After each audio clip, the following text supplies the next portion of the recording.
आप लोग मुझसे पूछते हैं क्या कोई ऐसा तरीका है जिसके जरिए हम बिना किसी गुरु के समाधि में प्रवेश पा सकें, या फिर किसी के जीवन में ऐसी कोई घटना घटी हो जिसने बिना गुरु, बिना ध्यान, बिना किसी योग के समाधि का अनुभव किया हो। क्या समाधि प्राप्त करने के लिए कोई विशेष उम्र होती है या फिर कोई विशेष ध्यान या मंत्र? समाधि के अनुभव को प्राप्त करने के लिए इसमें कुछ करने जैसा है ही नहीं। इसके लिए तो बस कभी कभी घंटे 2 घंटे बस खाली बैठ ही लो, वो भी निरुपाय, निर्विधि, असहाय। और शायद इसीलिए भगवान कृष्ण ने भगवत गीता में कहा है कि मुझ तक पहुंचने के लिए किसी भी विधि विधान के चक्कर में पड़ने की कोई आवश्यकता नहीं है। ये तंट घंट पूजा पाठ अगर इसे नहीं भी करते, केवल अपने भीतर प्रवेश ही पालो, तब भी मुझ तक पहुंचा जा सकता है। अपनी आंखों को बंद होने दो, कानों को बंद होने दो, मानो जैसे निर्जीव। ऐसी ही समाधि की अद्भुत घटना महर्षि रमण के जीवन में घटी थी। महर्षि रमण के जीवन की यह घटना समझने जैसी है, इसे ध्यान से सुनना। जब उन्हें समाधि घटी थी तब उनकी उम्र ज्यादा नहीं थी, और शायद अगर उनकी उम्र ज्यादा होती तो समाधि घटती भी नहीं, क्योंकि किसी भी व्यक्ति की उम्र ज्यादा होने के बाद उसकी मेमोरी में काफी सारे एक्सपीरियंसेस भर जाते हैं, काफी अनुभवों का कचरा इकट्ठा हो जाता है, और फिर उस समय उस कचरे को बाहर निकालकर फेंकना बहुत मुश्किल हो जाता है। क्योंकि जैसे जैसे उम्र बढ़ती है लोग ज्ञानी होते रहते हैं, और वो भी बिना ज्ञान के ज्ञानी। और जो लोग बिना ज्ञान के ज्ञानी हो जाते हैं उनकी हालत अज्ञानियों से भी बदतर हो जाती है। जैसे जैसे लोगों की उम्र बढ़ती है वो सुन सुनकर पंडित हो जाते हैं। अरे भाई, आप उपनिषद, वेद और भगवत गीता पढ़ते हैं, आपने केवल उसे पढ़ा, शब्दों को याद किया, उन सभी शब्दों को रट लिया, कहीं भी जरूरत पड़ने पर उन सभी शब्दों को वर्ड टू वर्ड आप कह सकते हैं कि फला फला टाइम पर ये घटना घटी थी। मतलब ज्ञान का वो अनुभव आपको होता नहीं है, केवल उस अनुभव के शब्द आपके पास होते हैं। और याद रखना, जितने ही वेद, उपनिषद या ये धार्मिक किताबों को आप याद कर लेते हैं, तोता पंडित हो जाते हैं, तो समझ लेना आपने परमात्मा से उतनी ही अपनी दूरी बना ली।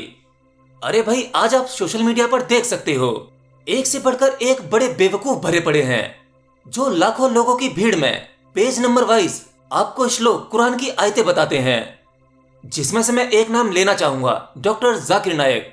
अरे क्या ये ज्ञानी है जो लोगों के दिल में घृणा भर रहे हैं? प्रेम के नाम पर इनके खुद के भीतर सूखा पड़ा हुआ है। आप जब भारी और किताबी ज्ञान इकट्ठा कर लेते हैं तब आपके भीतर से वेद और भगवत गीता कभी जन्म नहीं ले सकती, क्योंकि वह जगह तो आपने पहले ही भर दी है अपने बाहरी नॉलेज से, शब्दों से।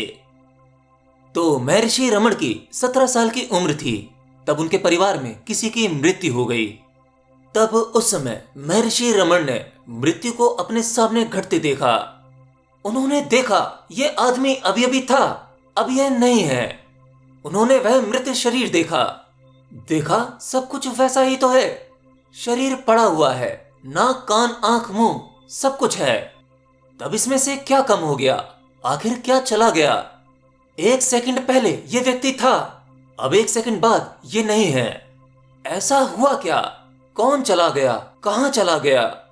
आया कहां से था? तभी महर्षि रमण के दिमाग में कुछ आया। घर के सभी लोग रोने धोने में लगे हुए थे, और महर्षि बगल के कमरे में चले गए और वहां जाकर ऐसे लेट गए जैसे कोई मुर्दा पड़ा हो। उन्होंने अपने हाथ पैर ऐसे कर लिए जैसे मुर्दे के थे, आंखें बंद कर ली, और फिर एक प्रयोग किया मृत्यु का, कि मैं भी तो देखूं मेरे भीतर क्या होता है। अगर मैं मर जाऊंगा तो कैसा लगेगा? आखिर मेरे शरीर से क्या निकल जाएगा? क्या कोई आएगा इस शरीर में से कुछ निकालने के लिए? क्या कुछ मेरे भीतर बचेगा या नहीं? उन्होंने अपने शरीर को बिल्कुल शिथिल छोड़ दिया। महर्षि रमण अपने बचपन में बड़े ही स्वाभाविक रहे होंगे, प्राकृतिक रहे होंगे, बहुत सरल रहे होंगे। वो जमीन पर पड़े रहे, कुछ देर तक उनके दिमाग में कुछ विचार घूमते रहे, उसके बाद वह भी थक गए। कुछ देर तक बाहर की वो रोने धोने की आवाजें उनके कानों तक पड़ती रहीं, फिर उसके बाद वो भी कहीं विलीन हो गईं, मानो कान जैसे बंद हो गए हों। थोड़ी देर श्वास चलती हुई मालूम पड़ती रही, फिर उसके बाद उसका भी होश नहीं रहा, वो भी कहीं गायब हो गई।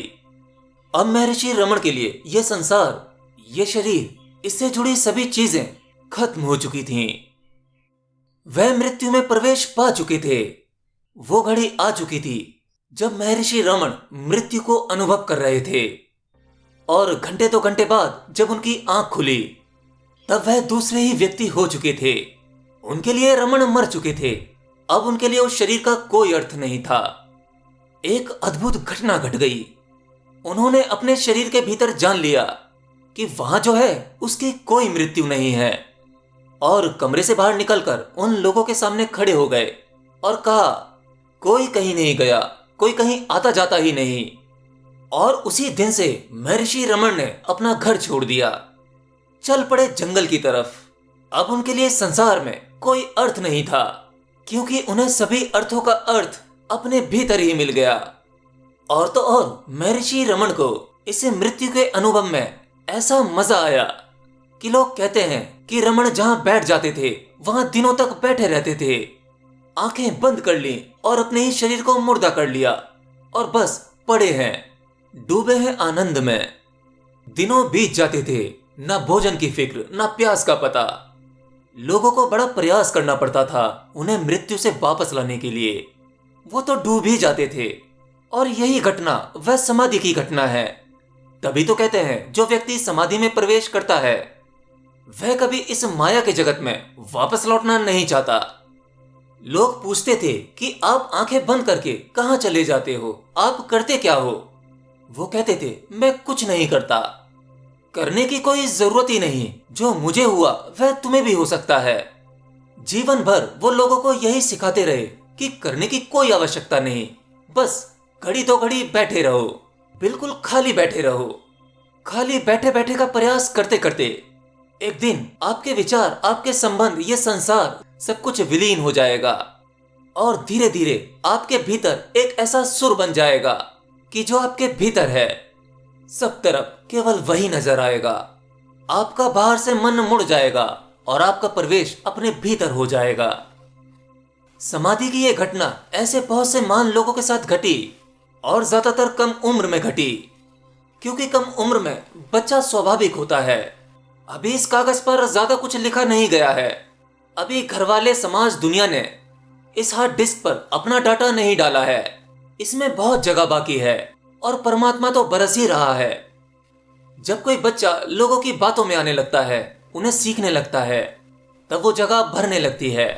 फिर परमात्मा के लिए कोई जगह नहीं बचती। ईश्वर ने जैसा आपको बनाया है, जो आपको दिया है ये शरीर, अगर आप इसे स्वाभाविक ही रहने दें, प्राकृतिक रहने दें, तो घटना कभी भी घट सकती है। एक बूढ़े को भी घट सकती है, जवान को भी घट सकती है, बच्चे को भी घट सकती है। कबीर कहते हैं ना, ज्यों की तू दर्दीनी चदरिया। ईश्वर ने जैसा मुझे बनाया था, जैसा भेजा था, मैंने बिल्कुल वैसा ही लौटा दिया, उसमें दाग नहीं लगने दिया।